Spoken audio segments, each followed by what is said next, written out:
இன்றைக்கு உள்ள இந்த நாகரிகம் வளர்ந்த காலத்திற்கு பின்பாக பார்க்கும் பொழுது தேவனுடைய சமூகத்தில் செல்லுகின்ற அநேகர் அவருடைய விருப்பத்திற்கு ஏற்றபடி நடப்பதில்லை. பிரியமானவர்களே, பிரசங்கி 5ஆம் அதிகாரம் 1ஆம் வசனத்தில், நீ தேவாலயத்திற்கு போகும்போது உன் நடையை காத்துக்கொள் அப்படின்னு சொல்லப்பட்டிருக்கிறது. இது ஒரு காரியத்திற்காக மாத்திரம் சொல்லப்படவில்லை, ஒரு பலியிடுவதற்கு மாத்திரம் இது சொல்லப்படுகிறது என்று எண்ணிக்கொள்ளக்கூடாது. நாம் எல்லாவற்றிலையும் நாம் எப்படி இருக்கிறோம், நாம் எந்த விதத்தில் எப்படி செயல்படுகிறோம் என்பது மிக முக்கியமானது. ஆண்டவருடைய ஒரு பெரிய ஒரு கவர்னரை பார்க்கும்போது, ஒரு பெரிய ஆஃபீஸரை பார்க்கும்பொழுது எப்படி நம்ம போவோம், எவ்வளவு நம்மை சுத்தப்படுத்தி கொள்வோம். நம்முடைய உள்ளான மனிதர்களும் சரி, அகமும் புறமும், அதாவது உள்ளும் வெளியும் நாம் மிகுந்த தூய்மை உள்ளவர்களாக இருக்கோம். நம்மகிட்ட இருக்கிறதுலே பெஸ்ட் ட்ரெஸ்ஸோடு நம்ம வரலாம். ஆனால் நிறைய பேர் பாருங்கள், இந்த நாட்களில் அப்படி செய்வதில்லை. ஆலயம் என்பது ஏதோ ஒரு கடமுறைக்கு போது போல எண்ணிக்கொள்ளுகின்றார்கள். தேவனுடைய சமூகத்தின் பழக்கம் நமக்கு உண்டாயிருக்க வேண்டும், பயம் இருக்க வேண்டும், நடுக்கத்தோடு அவரை சேவிக்க வேண்டும். இந்த உலகம் காட்டுகிற பாதைப்படி நாம் வாழக்கூடாது, வேதம் காட்டுகிறபடி நாம் வாழ வேண்டும். ஆண்டவர் அப்படி எதிர்பார்க்கிறார். இந்த உலகத்தில் அநேக வாலிபர்கள் கூட இன்றைக்கு அரைகுறை ஆடைகளோடு கூட, கவர்ச்சியோடு கூட, அநேக இச்சைகளை தூண்டும் விதமாக நடக்கின்ற பல காரியங்கள் நடைபெறுகிறது.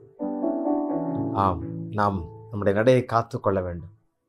பிறருக்கு பாதிப்பு ஏற்படாதபடி நாம் சரியாக நடக்க வேண்டும், சரியாக நம்மை உருவாக்கி கொள்ள வேண்டும். ஆண்டவர் எதிர்பார்க்கிறார்.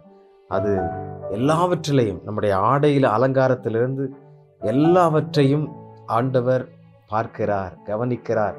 நாம் கவனமாக இருக்க வேண்டும். ஆண்டவருடைய சமூகத்தில் எப்படி நம்ம ஒப்பு கொடுப்போம்? தேவனுக்கு பிரியமில்லாதவைகளை செய்து உலக மாம்சத்தை காட்டுவதற்காக, உலகத்தின் காரியத்தை மேன்மைப்படுத்துவதற்காக, திருப்திப்படுத்துவதற்காக பல்வேறு விதமான அலங்காரங்கள் தேவனுக்கு பிரியமில்லாமல் இருக்கும் என்றால் அவைகளை தவிர்த்து விடுவோம். ஆண்டவருடைய சமூகத்தில் அர்ப்பணித்து நம்ம ஒப்பு கொடுப்போம்.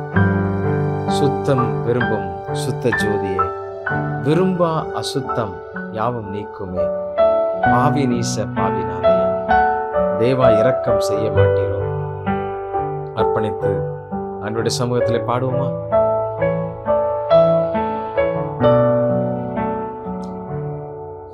சுத்தம் விரும்பும் சுத்த ஜோதியே, விரும்பா அசுத்தம் யாவும் நீக்குமே. சுத்தம் விரும்பும் சுத்த ஜோதியே, விரும்பா அசுத்தம் யாவும் நீக்குமே. பாவி நீச பாவி நானையா, தேவா இரக்கம் செய்ய மாட்டீரோ. பாவி நீச பாவி நானையா, தேவா இரக்கம் செய்ய மாட்டீரோ. பரிசுத்தர் கூட்டம் நடுவில் ஜொலித்திடும் சுத்த ஜோதியே, அரூபியே இவ்வேளையில் அடியா நெஞ்சம் வாரீரோ.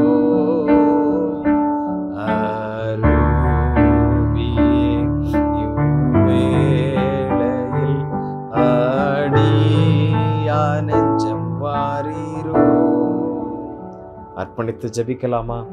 ஆண்டவருக்கு பிரியமில்லாத காரியங்கள், ஆண்டவரே, நம்முடைய வீட்டிற்கு தேவாலயத்திற்கு வரும் பொழுது என்னுடைய சரீரமாகிய ஆலயத்தை கரைப்படுத்துகின்ற எந்த காரியமும், தேங்க்யூ ஹோலி ஸ்பிரிட், நன்றி அப்பா, எங்களுக்கு நீர் உணர்த்துகிறதற்காக நன்றி, நன்றி.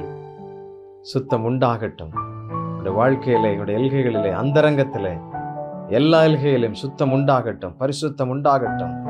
கர்த்தர் நிறைவேற்றுவீராக, கர்த்தர் இதை செய்வீராக, தூய்மைப்படுத்துவீராக. உள்ளும் புறமும் அந்த புதிய மனிதன் உண்டாவதாக கர்த்தர் இதை செய்வீராக. தகப்பனே, நீர் எங்களை ஆசீர்வதியும்.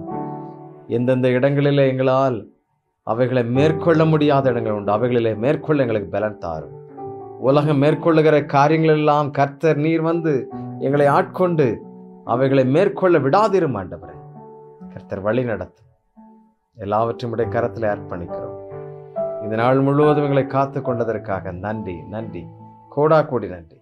இயேசுவின் நாமத்திலே கேட்கிறோம் நல்ல பிதாவே. ஆமென், ஆமென். Thank you. God bless you.